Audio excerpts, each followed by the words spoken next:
So we're going to go with Michael, pronouns they, them, from Colorado, wants to talk about the proposition that faith is required for both atheism and theism. How are you doing today, Michael? Hi, I am well. How are you? I'm awesome, man. Awesome. So, do you want to expound a little bit on what you're saying here? Was this a specific circumstance that you wanted to talk about? Yeah, I was having a conversation with my friend Jen this morning about their transition from regular Christianity, so just Protestantism, over into Catholicism. Mm-hmm. And they were talking about how they have just as much faith as like an atheist does. And my alarm bells in my mind went off. And I was like, well, that doesn't sound right, because I listened to you guys for like the last 2 years, every single show. Yeah. And that doesn't ring anything. And I'm like, that doesn't sound right. Yeah. And so my question I wanted to ask was, how do you reply to someone that says they have faith in what they believe, just as an atheist has faith in what they believe? Yeah. So you go first. To do a reframe of their point, that atheists found evidence, or that their point of saying that atheists found evidence for there not being a God, to that there is insufficient evidence. Yeah. I wanted to know how to reply when they said they found insufficient evidence for themselves, but not for all. Right. So sometimes Christians in particular, and theists in general, will conflate faith and belief. And they will think those two words are synonymous, and they are not. And faith, the two most common usages are complete trust or confidence in someone or something. And the second most common usage is strong belief in God or in the doctrines of religion based on spiritual apprehension rather than proof. And so the first thing is with that first usage of faith, complete trust or confidence.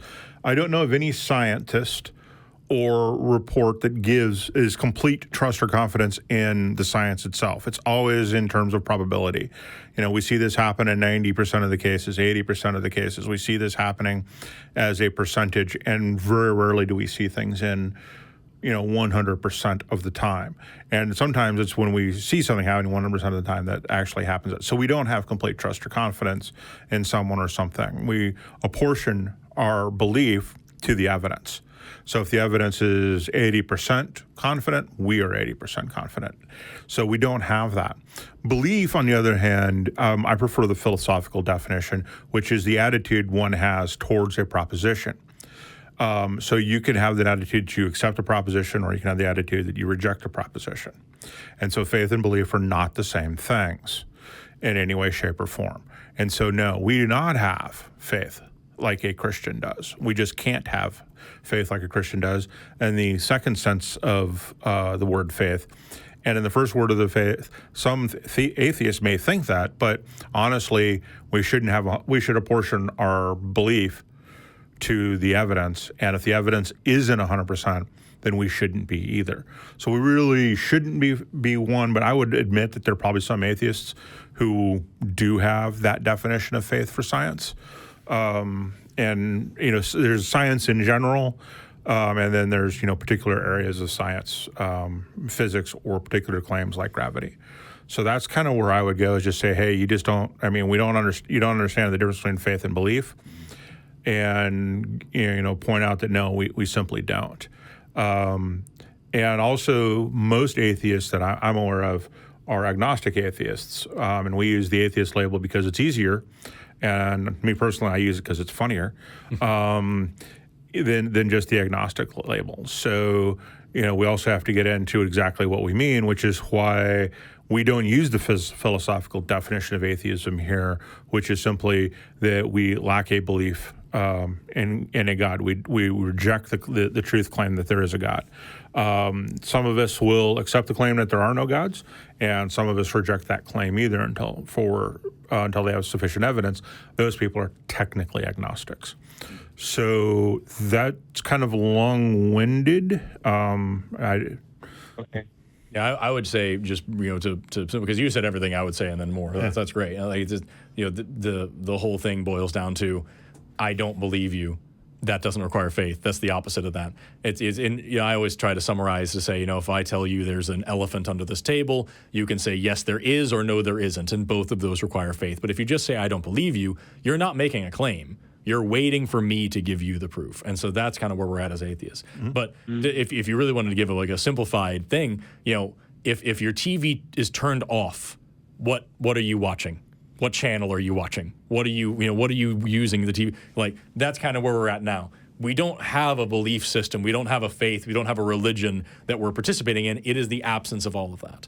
And so, like, what channel is the TV on when it's off is like, what faith do you have as an atheist? It's or what hair color is bald? You know what I mean? It's just not really the same thing at all. Those are quippy ways that I would say it, because I am a smug and sarcastic young man. But, like, I'm sure you'd find a better way to do it. The best way I was able to come up with like a type of explanation before the show started earlier today was like an idea of like the cookie jar covered in aluminum foil, and then saying that I believe there's cookies in that cookie jar, but I don't need to look. And I go to look at the cookie jar, open up the cookie jar and look and see that there's no cookies, and tell them I don't see any cookies, and then saying to me that, well, you don't see enough cookies for you. Right. That'd be like an equivalent to what there's you're tiny cookies, you guys. Yeah, no, I totally get it, man. And like that's the thing is very oftentimes, theists will attempt to drag atheism or science down to their level by saying that it's faith-based. You believe in evolution, you believe in you have faith in atheism, whatever like that. And they'll probably see it as trying to find common ground. But at the end of the day, you can't escape the fact that if you don't have a reason for believing things and you believe it anyway, that's an issue.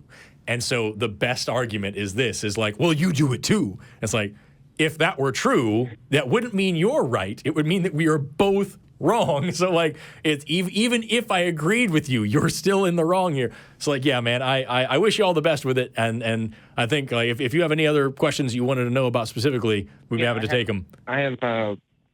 I have one more question. I'm so sorry. Oh, that's fine.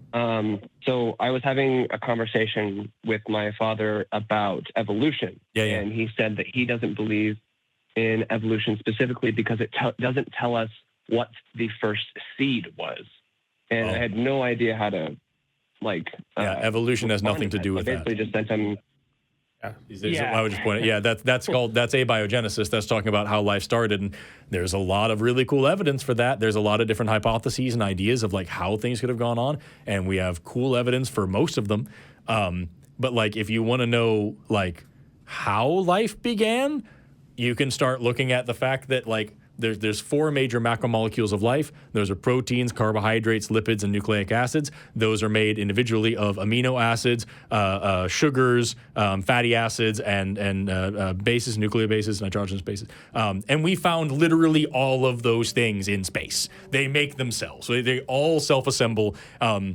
And we're now getting really cool evidence of like how they also polymerize and combine to form the really cool big macromolecules that we use for life, all by themselves, all in space usually. And so like, yeah, I can't tell you, this was the first life form. Its name was Tim, and it looked like that. I can't do that because for a lot of reasons.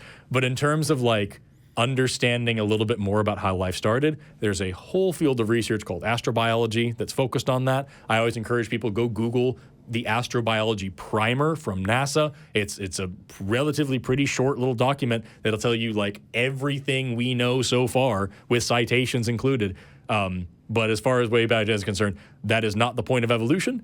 And so it's kind of like saying, I don't believe in plate tectonics because it doesn't tell you how the planet formed. That's not what it's there for. You know what I mean?